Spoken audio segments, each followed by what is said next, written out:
the sports betting network. The numbers told the story, they always do. It's one of those idiots who believe in analytics. This is a numbers game with Gil Alexander on VSiN.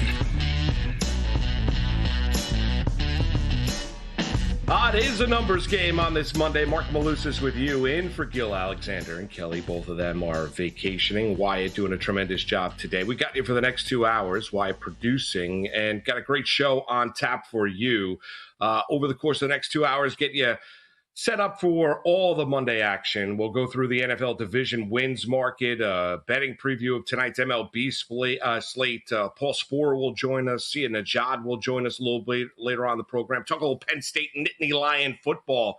James Franklin's crew going into and high expectations out in Happy Valley. Greg Pickle will join the program a little bit later on as well. But you know, as we hit this airwaves on this Monday, whether you're West Coast, East Coast, it does not matter. You know, the Open Championship at Royal Port Rush yesterday was decided, and once again, it was another dominant performance by the best golfer in the world, and that being Scottie Scheffler, finishing at 17 under par, 4 shots ahead of Harris English. Chris got her up, finished 5 shots off the pace, and to be perfectly honest with you, the tournament in the final round was an absolute bore. I mean, once Scheffler went out there, and I think he had a 4-shot lead going into the final round, you pretty much thought it was a fait accompli that the championship was going to be decided. And even though at one point in time when he had an issue getting out of the sand trap back 9 on Sunday at Royal Port Rush and took a 6 and a double bogey on a par 4, outside of that, I mean, that was it. I think he birdied the next hole to go back out to 15 under par. He finished at 17 under par. I know the comparisons and the comps, and you're seeing it over the course of the last, 9, 10, 12 hours, whatever it might be, as this one went final over in Northern Ireland, or as the comparisons to Tiger Woods. Listen, there's no comparison to Tiger. Tiger made golf cool. Tiger brought a lot of younger players into the game. Look at the amount of golf courses that were built around this country because of the brilliance of Tiger Woods. He's arguably the greatest golfer. I didn't see Jack Nicklaus in his prime. I didn't see, Tom Watson in his prime. I didn't see some of the greats in their prime. I did see Tiger Woods, and he's the greatest golfer that I've ever seen. Is Scheffler close? Yeah, he's close. The game is different with the separation of PGA and LIV.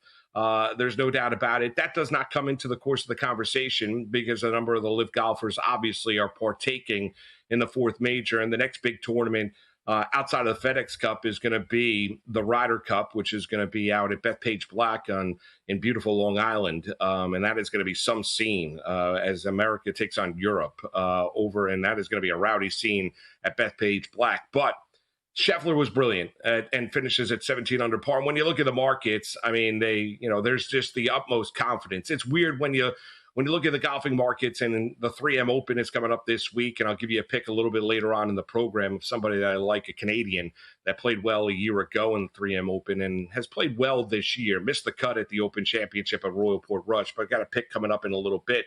But when you look at the betting markets in terms of golfers, when Scheffler is part of the tournament, he has earned everybody's trust. I mean, that's it. And if Scheffler's there, you believe that he's going to give a good account of himself, and there's not going to be kind of the up and down roller coaster nature when you see with some of these other golfers, whether it be, you look at Bryson DeChambeau, was terrible in the opening round, did rally, brilliant second, third, and fourth rounds, but still the damage was done after he had an opening round 78 at Royal Port Rush. You don't get the up and down nature when you see a Jordan Spieth, when you see, a Dustin Johnson, who has kind of disappeared since going to the LIV Tour. Not an up and down nature when you see Rory McIlroy, whether he's motivated, when Scottie Scheffler's there, and he might tell you, as he did, tell the media out in Northern Ireland that, these tournaments or wins don't necessarily define him as a player. And that's all well and good. All you need to know is that Scheffler is damn brilliant.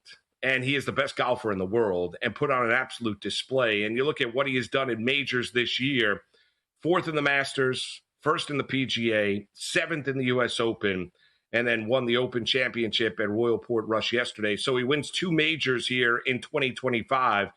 He is, without a shadow of a doubt, I don't care about the separation of LIV and PGA, he's without a shadow of a doubt the best golfer in the world, and put on another display yesterday. Was obviously the betting choice going into the Open Championship. He's going to be the betting choice in regardless, whether it's a major or whether it be a regular PGA Tour event. He's going to be the betting favorite because he has garnered the trust of the bettor that he is, when he is involved, he's going to give a good account of himself. And he might not win it, but for sure, he's probably going to finish in the top 10, top 5, and give you an opportunity to win that tournament in any given Sunday. And he was brilliant over in Northern Ireland over the course of the weekend. NFL training camps get going this week. And a couple of notes around the National Football League. George Karlaftis with the Kansas City Chiefs signs a 4-year, $93 million contract extension, $62 million of it being guaranteed. That, according to Adam Schefter and other insiders across the National Football League. Listen, Karlaftis is one of the key contributors when you're looking at that defense for Steve Spagnuolo. It's a Kansas City Chief team that is not defined by the defense. We know that it's defined by the brilliance of Patrick Mahomes and obviously Andy Reid.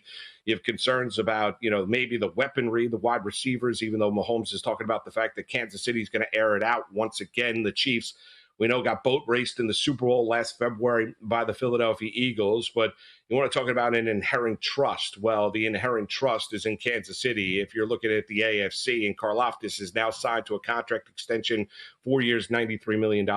Just for kind of notes and purposes, just came out minutes ago that Will Levis, quarterback with the Tennessee Titans, done for the year. He's going to undergo right shoulder surgery. Does it necessarily factor in for Tennessee? It does not, because the Tennessee Titans are going to be led by a rookie quarterback in Cam Ward moving forward here, and that is his franchise. And you look at Will Levis, and a guy that was drafted in the second round, previous regime, you looked at Will Levis and you looked at a scenario saying to yourself, well, he had an opportunity to prove some of the naysayers wrong. He had an opportunity to go out there and prove himself to be a starting quarterback in the National Football League. And their win total this year in that AFC South, not particularly high, sitting there at 5.5. The real market to look at when you look at Tennessee is potentially, obviously, being Cam Ward and what he could statistically do, and rookie of the year and stuff like that, because I think he's ridiculously special. And even though we saw, Shedeur Sanders drop in the draft, the Giants moved back up into the first round to go get Jackson Dart, some of the other, rookies that we've talked about in terms of the National Football League, and their impact, especially at the running back position. I don't think there's any shadow of a doubt that Cam Ward was the best quarterback in this draft class, and I think he is going to prove to be ridiculously special and, had a tremendous kind of every pathway is different to the NFL. And Cam Ward's obviously was different, was not highly recruited coming out of high school, obviously established himself at Washington State, transferred after entering the NFL draft 2 drafts ago, then decided to transfer to Miami, got paid with the NIL deal, went out there, had a ridiculously good season for the Miami Hurricanes, and then ends up coming out into the NFL draft and being draft eligible. And he ends up going number 1 overall. Easy guy to root for, given his pathway, by talking to NFL teams, by no stretch of the map, by all accounts. He was the number 1 quarterback in this draft class, even with all the buzz around Shedeur Sanders or maybe a Jackson Dart. And I think Cam Ward, obviously, it's going to be a work in progress down there in Tennessee. But they believe they've got their franchise quarterback, and I do too. The Seattle Seahawks, they've released starting tight end Noah Fant. Did that yesterday. Fant's release, which comes 2 days before veterans are due to report to training camp, saves the team $9 million in cash, $8.91 million in cap space. Seattle will take on a $4.5 million in dead money. So Noah Fant, a former first-round draft choice or a former top pick, a tight end coming out of college, and was a very, very good college player. Necessarily started his career in Denver, then traded to Seattle. He was part of that Russell Wilson trade. You look at the Seattle Seahawks, they're an interesting talking point in that NFC West and division, in which now they've got Sam Darnold as their starting quarterback. Jackson Smith and Jigba is going to decide to define their wide receiver room, with DK Metcalf now being a wideout with the Pittsburgh Steelers. But I think the buzz team in that division is not necessarily Seattle. It's the Los Angeles Rams, and I'm all kind of Ram crazy this year. I really am, because I love the fact that Stafford's back, and even though they went out there and told him to go out and test the market, and there were a couple teams, including the New York Giants, that were intrigued with Matthew Stafford, even at this stage of his career. Their win total is sitting at 9.5. The intriguing thing about the NFC West is the San Francisco 49ers, we know, when we look at their roster, isn't necessarily as talented as they once were. And their win total is sitting at 10.5 for the season. However, you look at the San Francisco 49ers schedule and you say to yourself, they're going to get to 11 wins on the year. They might have a regression on the offensive line. There might be a regression on the defensive line, but the 49ers schedule is very, very easy on the year. And even though, and the betting markets would lead you to believe this as well, right? So you look at San Francisco and you look at their division odds are a plus 115. You look at their, the Los Angeles Rams, their division odds are a plus 195. The 49ers have longer odds to win the NFC than the Rams and longer odds to win the Super Bowl than the Los Angeles Rams. So even though the San Francisco 49ers might be favored to win the NFC West, people believe the Rams are a more dangerous team. And I agree with them. I think when you look at that Ram team with Stafford, with McVay, they proved to be a dynamic quarterback head coach combination. You throw in Devontae Adams now to go with Puka Nacua, Kyle Williams going out there running the football. They have already dealt with the loss of Aaron Donald on defense. And you look at that defensive line, the interior of that defensive line, they might not be as big, but they are very, very disruptive. And all you have to harken back is to last year's NFL playoffs and the NFC playoffs and that round in the snow, even after the Saquon Barkley touchdown run in the snow in Philadelphia, when everybody and their mother thought the game was over. Well, it took a Carter sack of Matthew Stafford to disrupt the Los Angeles Rams because they looked like they were going in for a late score in order to take the lead. So the Rams are going to be a super dangerous team coming into it. The 49ers might win that division. The Seattle Seahawks are intriguing because of Darnold. And what is Sam Darnold without Kevin O'Connell and the Minnesota Vikings and without Justin Jefferson? How is he going to prove? Did he all of a sudden find it a year ago in Minnesota? Or was he a product of the circumstances and the players around him? That's going to be the intriguing conversation around Sam Darnold and the Seattle Seahawks going into 2025. It's great that football's back. It's a numbers game on this Monday right here. Mark Malus is in for Gil Alexander on VSiN.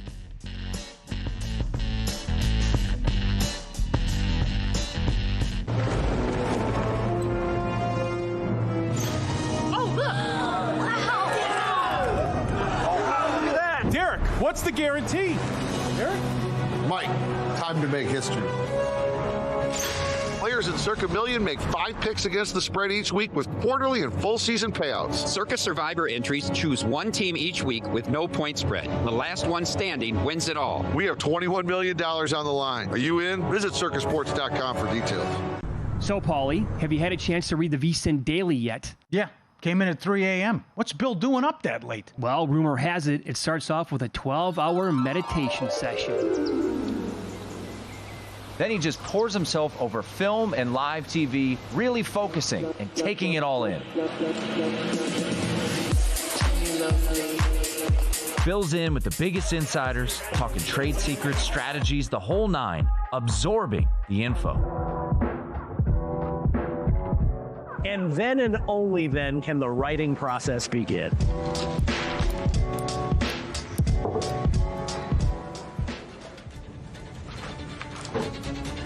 In Las Vegas, Bill's late night becomes your early morning. Wake up to the very latest betting insights in your inbox with the VSiN Daily.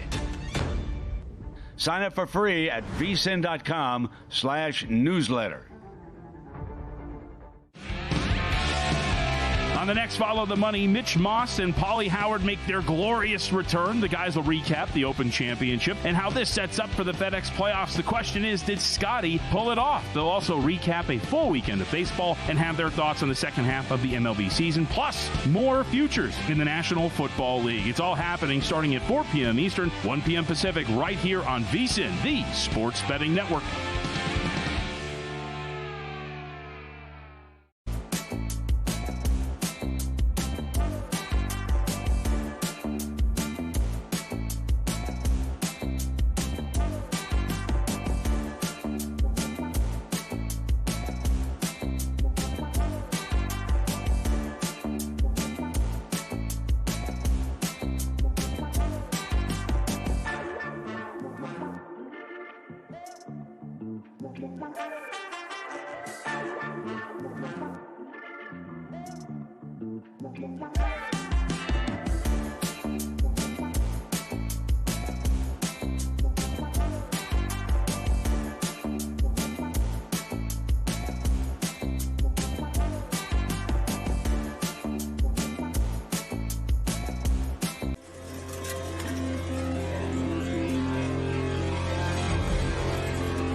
Game on VSiN, the Sports Betting Network.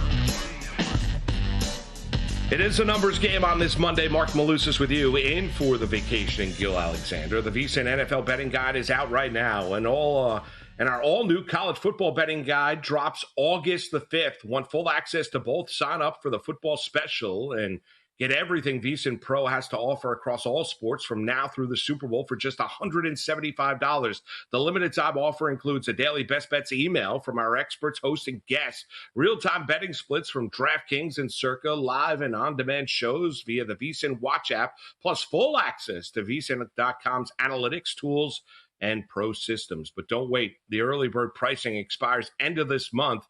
10 days from now, July the 31st, go to VSiN.com/subscribe and lock in your football special today. That's VSIN.com/subscribe. Let's get into a little NFL, shall we? Training camps get going. Rookies reported across the National Football League, and you can almost sense it. You really can. College football right around the corner. We're getting into a little Big Ten football a little bit later on in the program, and that means the NFL regular season, college football regular season is almost upon us. So it's great to have the NFL basically back in the fold and be able to talk out. And you could really talk about NFL football day in and day out because of its popularity and the interest and all the different storylines. And the National Football League does a great job putting big events on its calendar throughout the course of the year, each and every month. Something that we had VSiN had a little bit fun with the VSiN training camp today and DraftKings over-under on team wins against their division foes. And you look at it. I mean, and this is an interesting marketplace on the whole because we've gone into, and you can get into the futures market when you're looking at AFC, NFC, who's going to get to the Super Bowl, potentially where the value is in terms of winning the Super Bowl. You look at totals when you're looking at win totals on the season, obviously the Buffalo Bills, and that's where we'll begin our conversation. One of the betting favorites to not only win the AFC, obviously an overwhelming favorite within their division. As you look at the Miami Dolphins, the New York Jets, and obviously the New England Patriots, even with Vrabel and Drake May as the head coach and quarterback combination up there in New England, and a cultural shift or a change in leadership up there for the New England Patriots. But you look at the Buffalo Bills; they've been the constant. Obviously, McDaniel. You look at Josh Allen at quarterback, and the Bills' win total within the AFC East right now sitting at 4.5. The over is -135, and the under is sitting at +115. Let's look at them individually for a minute, and we'll run through a number of teams here, things that I like, kind of things that have hit the marketplace. You look at the Buffalo Bills, how do you not take the over? I know you're laying $1.35, but still, you look within that division, unless Josh Allen does get hurt, and injuries always play a factor in the National Football League. Offensive line's going to be good enough. You know what they're going to get with Brady as the offensive coordinator, consistency up there. They're going to use Allen with his legs a little bit more. He's got enough playmakers. Defensively, they should be a lot healthier than they were a season ago. And you look at Buffalo, but you just look at the rest of the division. I mean, the Bills are the overwhelming favorite to win the division, and they should be. Like, who, as you sit here and look at the AFC East, who's the greatest challenge to the Buffalo Bills?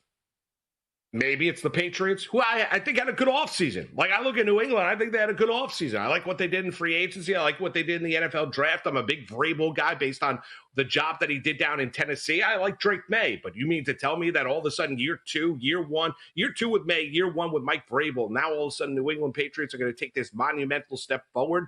The Miami Dolphins are a complete and utter mess. And you look at the New York Jets, where their win total on the season is sitting at 5.5, and they got a quarterback they don't necessarily believe in Justin Fields as their starting quarterback. And everything you hear from Aaron Glenn is, well, we're going to start the process year number one of defining what a New York Jet is all about. I like the fact that they signed Garrett Wilson and Sauce Gardner. The contract extensions ends that conversation from the Jets. But there's not the drama that we've seen the past 2 years when Aaron Rodgers was the starting quarterback. I would take the over for the Buffalo Bills, sitting at 4.5. The Philadelphia Eagles are an intriguing one. The defending Super Bowl champs, over 4.5 division wins is set at +140. Under is set at -170. I think the marketplace leads you to believe here. It depends on, to me, if you look at Philadelphia, I don't think there's any shadow of a doubt they're the most talented team within that division. I'm surprised the market is sitting where it is because I would probably lean with Philadelphia getting to 5 wins within the NFC East in 2025. Now, you might say to yourself, well, Mark, why do you believe that? Well, let's look at within the division, right? I'm looking at a Washington Commanders team. I'm not going to go on the example that C.J. Stroud regressed a year ago, so maybe you'll see that regression this year with Jaden Daniels as their starting quarterback. No, I'm just going to go on the idea that a lot of things really broke well last year for now the Josh Harris-led Washington Commanders franchise with their new head coach, obviously with Kingsbury as their offensive coordinator. Things played right late in games. They won a lot of tight games. They played really, really well with. And I'm a big Jaden Daniels believer. I really am. But could you see a little bit of a regression, especially within that division for the Washington Commanders? I think you can. You got the New York Giants. Their win total on the season is sitting at 5.5. They have Russell Wilson as the starting quarterback. Giant fans are kind of counting the days to when Jackson Dart, the rookie out of Ole Miss, is the starting quarterback for the New York Giants. And then you got the Dallas Cowboys. Like, even when health last year struggled, Dak Prescott necessarily going to stay healthy. The offensive line is not year one and the same. The big question to me you have about Philadelphia is, are they self-satisfied? Like, that's the big question when you look at the Philadelphia Eagles. I would lean the over with Philadelphia at plus 140. I think when you look at the division marketplace, you're going to lean on talent. You're going to lean on especially within divisions where there's a clear separation between the top of the and the bottom of the market. I think you see that with, but I also think even an ultra competitive and East, when you look at there's the Cowboys conceivably, who's battling for number 2, but with Philadelphia, I don't think there's a question of talent. I think Sirianni's leadership got Saquon Barkley, obviously, and his impact on that team year number 1. Now let's see exactly what he does year number 2. And if he stays healthy, I would lean Eagles over one within the NFC East. I'll throw one at you, and I was talking to Wyatt with this one during the course of the break. Staying in the NFC East, the Giants. We talked about the top of the market. Let's talk a little bit about the bottom of the market. The Giants' win total within the NFC East is sitting at 1.5.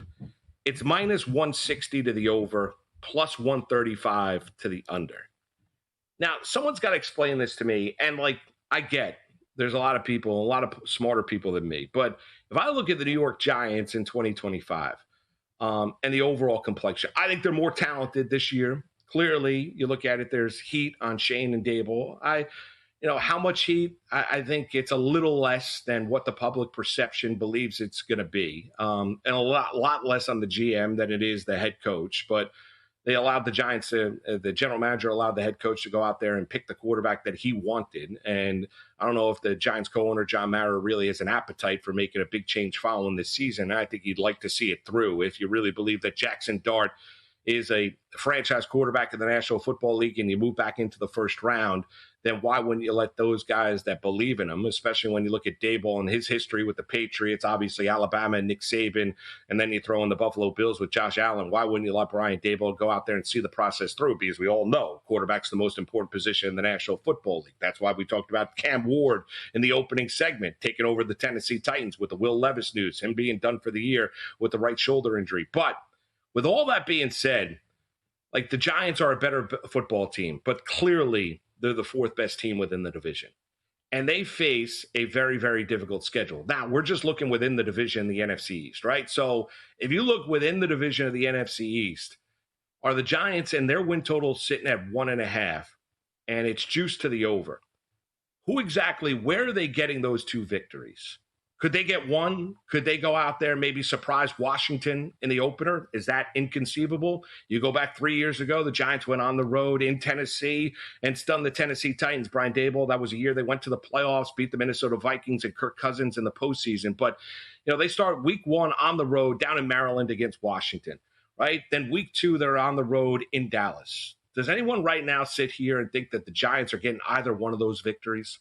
And those are 2 NFC East matchups. And where are they going to beat Philadelphia this year? Where are those wins coming from? I would take the under with the Giants. I think here's an example where you look at the building block phase of the National Football League, and I think there's got to be a little bit of a separation. The Giants could visually look a lot better in 2025 than they did in 2024, and I think they will. I think the defense is going to play. I think they've got a fantastic front 7. I think Abdul Carter is going to be as good as advertised, the rookie coming out of Penn State. I think at some point in time, you're going to see Jackson Dart. However, even though they're going to be more competitive, I do think the Giants are going to lose a lot of those games. Schedule's very difficult. They're clearly the fourth best team in the NFC East. I don't see them getting to 2 wins. I really don't. I think they're going to lose both to Philadelphia. And I think they'll probably lose both to Washington and then maybe split with Dallas. I can see them going 1-5. Can I see them going out there and going 2-4 in the NFC East? That's a little bit too rich for me. It really is. But love that. Love that betting market when you're looking at divisional wins in the National Football League, AFC, NFC. We touched upon a little bit. Top of the market with the Philadelphia Eagles and the Buffalo Bills, and the bottom of the market when you're looking at the New York Giants. We'll get into a little bit baseball because a big slate of Major League Baseball on this Monday. It's a numbers game right here on VSiN.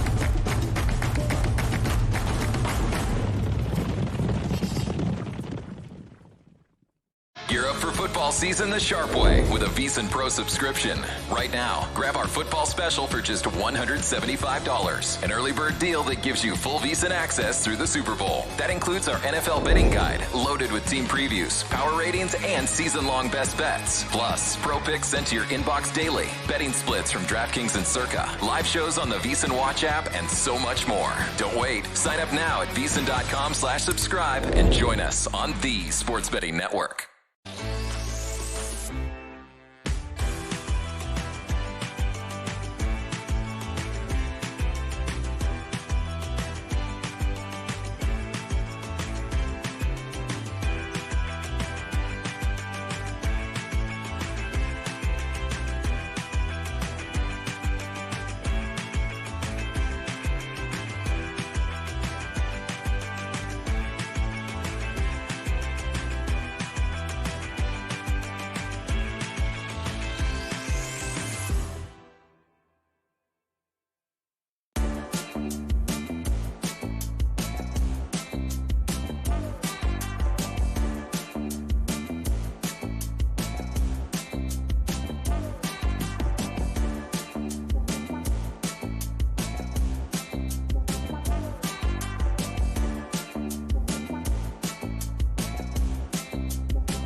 This is VSiN, the Sports Betting Network.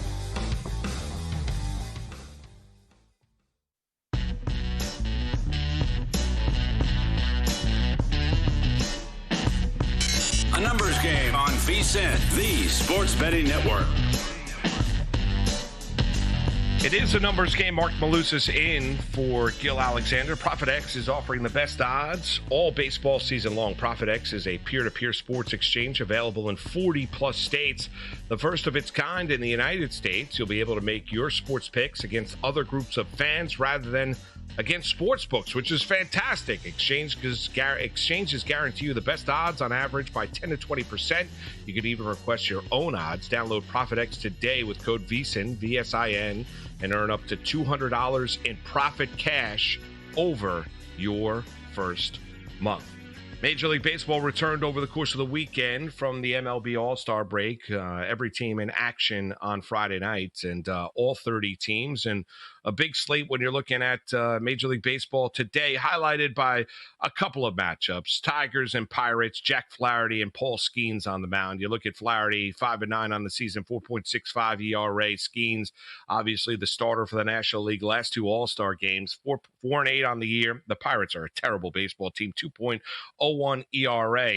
You look at Skeens, though, and even though he is brilliant, and there was a report over the weekend that there was a Major League team that called the Pirates asking if maybe Skeens would be available over the course of the next 10 days. MLB trade deadline, July 31st at 6 o'clock, and basically that gentleman was hung up on and said Skeens is not available. But when you look at him on the mound, obviously he's one of the bright stars in all of Major League Baseball, and he's must-see TV. But he's only gotten 5 innings or less. He's gotten 5 innings or less in 6 of his last 9 starts, so he's not long for these games. Now, the interesting market when you look at this one, to me, is you're looking at Skeens under or over 6.5 Ks, and I think it's juiced to the under at minus 118. You might say, well, why is that the case? Well, because I think it's the lack of depth and the lack of innings that he's given you each and every one of these starts. As I mentioned, 5 innings or less in 6 of his last 9 starts for the Pittsburgh Pirates star. The Tigers, as a team, they've struck out 871 times as a team on the year. So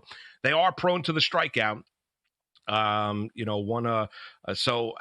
you look at it, I would probably take under 6.5 Ks.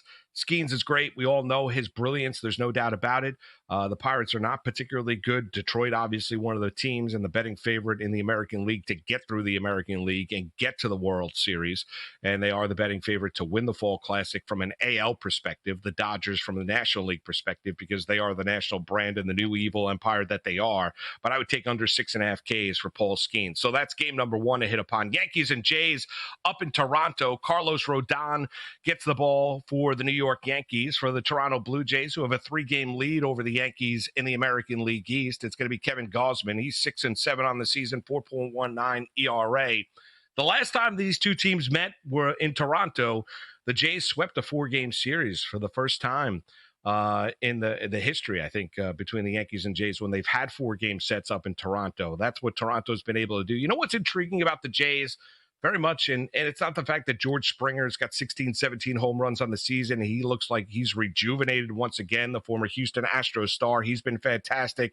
What's intriguing about Toronto is they make a lot of contact. They don't strike out a lot. I mentioned the fact that Detroit has struck out 871 times. Going into games on Sunday, the Toronto Blue Jays as a team this year have only struck out 640 times. I mean, that is a drastic difference. They put ball in play. They make a lot of contact. They draw walks. That lineup goes out there and works starting pitchers. You look at Carlos Rodon. Statistically speaking, Rodon, he's got a 4.15 ERA in the month of July. He's also, when you're looking at home and road splits, he's been a little bit better at Yankee Stadium in the Bronx than he has been on the road. The Yankees' run differential on the season would lead you to believe that they would have a better record than they do. They've been sloppy in the field at times, sloppy on the base pass. You saw that Friday night down in Atlanta. But the Yankees are coming off a series down in Atlanta in which they took 2 of 3. They did. That tremendous rally that you saw on Saturday night. Now they go up to Toronto, and they're hoping to, change the course of this American League East and get them series back on track and try and win the American League East. I don't know if I necessarily favor them in tonight's matchup. I'd probably leave Kevin Gausman, the Toronto Blue Jays, given the fact that you've seen a little bit of regression in Carlos Rodon, and he's been better at Yankee Stadium than he has been on the road. The Angels, they're in Queens to take on the New York Mets. The Mets are coming off a series in which they dropped 2 or 3 of the Cincinnati Reds. The Angels coming off a series in which they won a series down in Philadelphia. It's going to be Tyler Anderson on the mound for the Los Angeles Angels, and it's going to be Kodai Senga, 7-3, 1.39 ERA on the mound for the New York Mets. And it's Senga's second start since coming off the IL, dealing with that hamstring injury, which caused him to miss about 5 weeks. Suffered that injury early part of the month of June. 7-3 on the season. I mentioned the 1.39 ERA. They trail the Phillies by a half game in the National League East to the New York Mets after their victory yesterday. You look at the Mets on the whole, they're going to be an intriguing team. The concern you have about the New York Mets is not necessarily Senga. It's the quality of innings you're going to get from him, right? How deep is he going to be able to go into the game tonight? It might be a little bit more favorable of a lean to go the New York Mets in terms of the first 5 and then as compared to the game. Because here's the problem with the Mets. The bullpen stinks. Outside of Edwin Diaz, bullpen is not particularly good. We saw the Angels, and they're right there. A game, I believe, under the 500 mark going into action later on tonight. The Angels are one of those teams that can take advantage of bad bullpens. Well, I'd like the Mets early. Don't know if I necessarily like the Mets late tonight as they open up a series at home against the Angels. The Braves and the Giants. Atlanta's a strange team, has been all season long. They've been underwhelming all season long. Birdsong, Elder, those are going to be the starters in the matchup. San Francisco offense is really struggling. Giants just got swept by the Toronto Blue Jays. So San Francisco all over the place. Even though the offense finally came alive, they still lost 8-6 Sunday up in Toronto. So you look at San Francisco, they're trying to remain competitive in that National League West, where the Dodgers have a 4.5 game lead on the San Diego Padres. So the Giants, even after acquiring Rafael Devers, their offense has gone kind of into the tank, and they have really, really struggled. You look at the Atlanta Braves, though, I'd lean Atlanta because the San Francisco struggles, and you never know. Like, Atlanta's like one of those strange teams. You never exactly know what you're going to get. Like, you look at the roster that they're still in the lineup, they're still rolling out there, and they've got Olsen, and they've got Albies, and they've got Acuna, and there's still stars on that team, yet it just doesn't work, right? It doesn't work. And every game in Major League Baseball is the next day's starting pitcher. I understand that. But San Francisco, one of those teams that they're trying to get themselves back going, get themselves back into it. The highlight of the night is going to be the return of Shohei Ohtani to the mound once again. Going to make his 6th start for the Los Angeles Dodgers as they're taking on the Minnesota Twins. Festa and Ohtani. Ohtani's been great, but his longest outing so far for Dave Roberts and the Los Angeles Dodgers is he went 3 innings, which was his last start. They have a 3.5 game lead, as I mentioned before, over the Padres in the National League West, and Los Angeles leading the betting market when you're looking at futures in the National League and in the World Series. And you would lean Shohei tonight, no question. I think it's intriguing to see as you look at guys like Ohtani, you look at guys like Senga, you look at a guy like Minaya. You look at a guy, say, when Luis Gil returns for the Yankees as he's continuing his rehab after a fantastic season a year ago. When those guys return, teams are going to handle those guys with kid gloves. And you've seen the Los Angeles Dodgers do that with Ohtani, who's an absolute unicorn, an iconic baseball player, and one of the great stars in all of Major League Baseball. And he makes his 6th start tonight. Beautiful place to watch a baseball game out in Chavez Ravine. The Dodgers are a heavy $1.69 favorite tonight against the Minnesota Twins. I'm curious to just see how many pitches Shohei Ohtani is going to have, because for Los Angeles, it's not necessarily about, the division. It's not necessarily about winning a July Monday night with the Minnesota Twins in town. The question for the Los Angeles Dodgers is making sure that they are healthy, ready, set to go come October when this organization is going to define itself. The defending World Series champs, they won one during, they won a World Series during COVID as well. They've gone out there. They've been big spenders in MLB free agency. Ohtani on the mound, the question you have is how deep is he going to go into these games? And when you look at Major League Baseball, the next 10 days, as we talk about NFL training camps, the next 10 days are really going to define some of these teams and some of these contending teams across the sport. Whether you look at the Phillies, the Mets, the Cubs, the Brewers, who are riding a tremendous winning streak, the Los Angeles Dodgers, the Yankees, the Toronto Blue Jays, the Houston Astros in terms of come July 31st at 6 o'clock. That's the MLB trade deadline, right? So what exactly is going to be available? Who's going to go out and be super aggressive? You're looking at, the Detroit Tigers, they're plus 750 to win the American League. The Yankees are plus 850 to win the American League. We heard from the Yankees general manager, not all that long ago, about 10 days ago, talking about the fact of that he's going to go out there and go to town. What exactly, or go to market? What exactly is that going to be for the New York Yankees? How aggressive are they going to be? They are a national brand. There is a trust in the New York Yankees, but are they willing to pay the hefty price to go get a Suarez from the Arizona Diamondbacks, or go get a big-time reliever, which is going to be a marketplace that a lot of these contending teams are going to delve into as well. So it's great that baseball is back. Next 10 days, when you're looking at the futures market, it'll be interesting to see how those numbers change based on how some of these contending teams attack the trade market before the MLB trade deadline. We'll continue the baseball conversation. Paul Sporer will join us next from Fangraphs. Mark Malusis is in for Gil Alexander. It's a numbers game on a Monday right here on VSiN. As sports fans, we may cheer for different teams, but there's one thing that we can all agree on. We want the game to be big. And with 3 levels, 30 cabanas, a 143-foot screen, 6 clean pools, and endless cold drinks, it doesn't get any bigger or any better than Stadium Swim in Las Vegas. All sports, all seasons. It's more than a pool deck. Stadium Swim. It's the only thing like it in the world. Elevate your sports betting game with VSiN's exclusive betting splits. Stay ahead with real-time market trends and track bet percentages on any matchup. Then uncover the edge by comparing them to the amount of bets placed to find out where the sharp money is headed. Upgrade to VSiN Pro to access betting splits, live odds, line moves, power ratings, and in-depth game analysis. Go to VSiN.com/pro to join VSiN, the sports betting network.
A numbers game on VSiN, the sports betting network. It is a numbers game on this Monday. Mark Malusis in for Gil Alexander. Let's continue the baseball conversation. Paul Sporer joins us, writer, podcaster, Fangraphs, huge Detroit Tigers fan, even though he's in Texas now and all fired up about Detroit baseball. Hey, Paul, Mark Malusis with you. Thanks for the time on this Monday. Morning, Mark. Great to talk with you. How you doing? Pleasure's all mine. I mentioned it going into the break. What does the next 10 days look like, Paul? In terms of the contending teams. You've had the Yankees talk about we need third base, relief help. There's a lot of teams that need relief help. Mets could use relief help. Detroit could use relief help. What do you think? How active do you think the next 10 days are going to be? Because that's going to help define some of these markets when we're looking at futures and who the true contending teams and what is a wide open Major League Baseball. Absolutely. And it does offer an opportunity to maybe try to play forecaster there if you want to try to make some moves that you think are going to, play out at the deadline too, because the buy-sell teams are the really tough ones to identify here.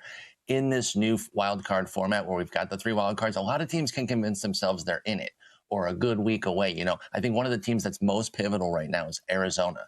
They're on a win 4 coming out of the break now. Eugenio Suarez is hitting 2 homers a day, it seems, lately, and so he can't be stopped. Do they trade somebody like that, or do they look at their team? They win a couple more games this week, and all of a sudden they want to add, because Arizona is like a linchpin to the deadline. If they're selling, they've got some real pieces to sell. They're not going to tear down, but they're going to retool for next year if they end up selling.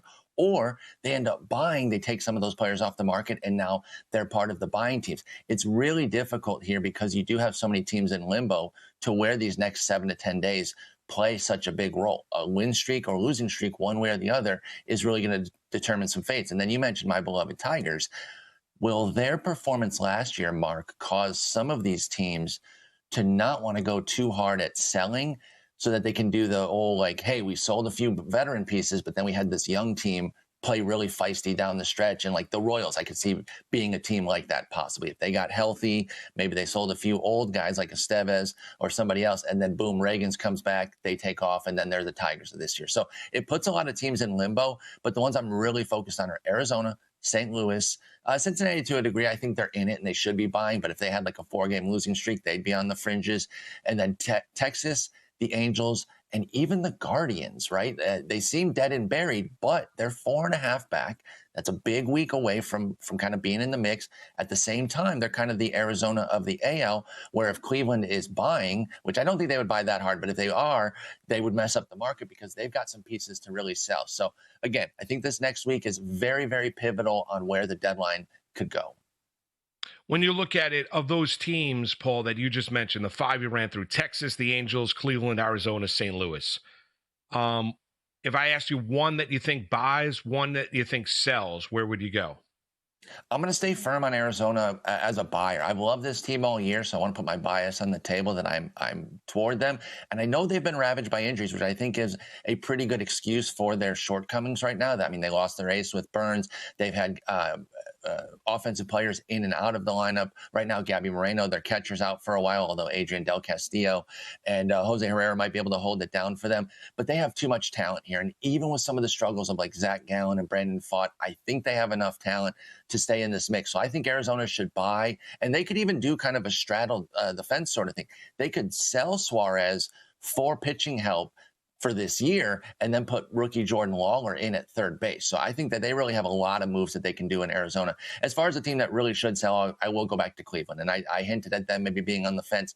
The way their organization plays things, which is really cheap and really close to the vest, I don't think they'll find themselves looking to buy, even with like a 4 or 5 game win streak. They should be looking to sell. They have some things that they could sell without tearing it down. They've shown that they can cultivate bullpen a lot of different ways. So they could even sell a big gun out of the bullpen and not necessarily hamper themselves for next year. So again, Arizona buy, Cleveland sell right now based on how I see things playing. All right, Paul, I want to bring our attention to the Dodgers out in Los Angeles. Tonight, they begin a series against the Minnesota Twins. You're going to see Shohei Ohtani on the mound. We spent a little bit of time talking about that earlier.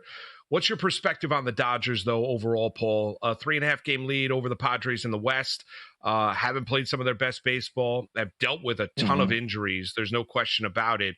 Is this a team just treading water, saying we're going to define ourselves come October? Concern level when you look at the Dodgers, if there is one. It remains low, even with some things that you could look at and say, whoa, this is a bit of a concern. You talk about the injuries with them. I mentioned it with Arizona. Frankly, the Dodgers could whine way more than Arizona with regards to injuries in terms of what they've lost with talent. You can put together half, 2/3 of a good team with the IL for the Dodgers, and yet the worry level is almost non-existent because we know they're going to add at the deadline. They have the assets to do whatever they want, go out and get whomever they want. And that's where when you've got this well-oiled machine, it is hard to panic. And they do kind of play through the 162. And I think I mentioned this now all the time that I need to update my reference while still never doing it. But it reminds me of when the Spurs started first playing the load management game. I do think the Dodgers are kind of like that, where October is the big picture here. There is no threat of them not making the playoffs. So why wouldn't you kind of map things for October? Now, you can only do that so much, right? You can't really be doing that in April. That's just too far away. But at this time of year, you absolutely can. So they're going to be playing their guys, talk about the Shohei ramp up. I don't know that they're going to be pushing him until maybe September. And then he finally hits the 5-inning mark in September, so he's ready for October. Blake Snell, they're not going to rush back and have throwing 6-7 inning games, I think, right away. Get him back for October when he can do that. So despite some of their issues and their never-ending string of injuries, it's hard for me to really drum up a lot of concern about the Dodgers. It's a talking point because anytime they're losing to any team, it's an upset, right? Because they are the best team in baseball still, I think, top to bottom. But when you really step back and look at a 30,000-foot view, I don't know how you can really have that many strong concerns about the Dodgers. Paul, from the AL to the NL, from the NL to the AL, I want to ask you about the East. Is it time that we start putting a little respect on Toronto? They've got a 3-game lead over the Yankees in the American League East. The lineup works pitchers. They hit the ball. They don't strike out a ton. You've seen the renaissance of George Springer here. It's a team that's been talked about for years that they haven't kind of lived up to the billing. What's your take on Toronto here in the AL East? By the way, Toronto's a good example of what I'm talking about here with some of these fringe teams where you can flip on a dime and all of a sudden you're in it. Because, Mark, if you and I had been talking 6 weeks ago, we'd have been trying to sell off George Springer and other 30-somethings on Toronto. And that's how quickly it can turn. Now, they've been playing well for a while, but they've got a really good team here. It's interesting that this is kind of one of their sleeper builds that people weren't talking as much about. They started slow, then they got hot, but you look up and down, and I think they've got some real juice here. They got a nice middle of the lineup. It's not a 1-9, basher, but the middle of that order, when you're looking at Springer, Vlad Jr., Bo Bichette, the youngster Addison Barger, and Alejandro Kirk, I think that's a really good 5 in the middle that sustains that rotation or that lineup. And then the rotation is just 5 quality dudes every day. So you're getting the chance at 5-6 innings of good work every single time out with Barrios, Gausman, Scherzer, Bassett, and Lauer. I think Scherzer has to show that he can really be the consistent 5 to 6 because of his injuries, but we know talent-wise he's there. And then the bullpen starting around into form too a little bit with some more guys like, Hoffman, of course, is the go-to piece. Yariel Rodriguez has been huge. They probably need a piece or two there, as you mentioned, many teams do with the bullpen, and that creates an interesting pivot of like, who's going to sell first for the reliever market? Because I think they could get some really good prices. But yeah, I think we do need to respect Toronto. I don't think they're a fluke. I think they're in this. I think the Red Sox are super in this as well. So while the Yankees might still be the favorite to some folks, even though they're in second place, the Blue Jays, Red Sox, and of course the Rays, as they always are with their talent, all 3 of those teams are going to give the Yankees everything they can handle. And again, they're not even in first right now, but we do still look at them as more of a favorite in the aggregate over the Jays. But Jays, Red Sox, Rays, that's going to be a brutal East down the stretch and a lot of fun to watch. Paul, we have about 90 seconds left. Got to ask you about the Tigers. What do you think Detroit does here in the next 10 days, obviously being one of the class teams in the AL? Again, talking about bullpen, you can say that about so many contending teams because you always want to shore up your pitching. There's shoring up your pitching and fortifying for October, and there's desperate need for bullpen, and the Tigers are on that front right now. And I mentioned my Tigers fandom at the outset, so I'm with them day in, day out.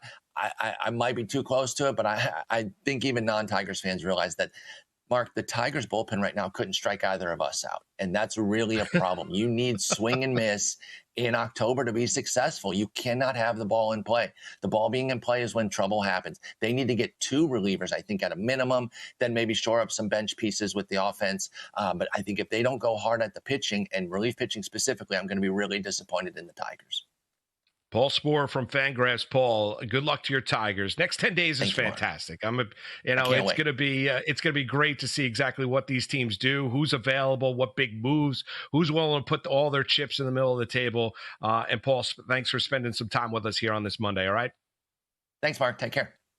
You got it, Paul Sporer from Fangraphs. We're going to continue the golf conversation, get into a little NFL. Seeing Najad's going to join us, host and analyst for Sportsline. We're going to do that next. Talk a little bit about the brilliance of Scotty Scheffler and talk a little National Football League as well as training camps get going this week. You can sense it. You can smell it. The NFL is right around the corner. It's Mark Malusis in for Gil Alexander. It's a numbers game right here on this Monday on VSiN.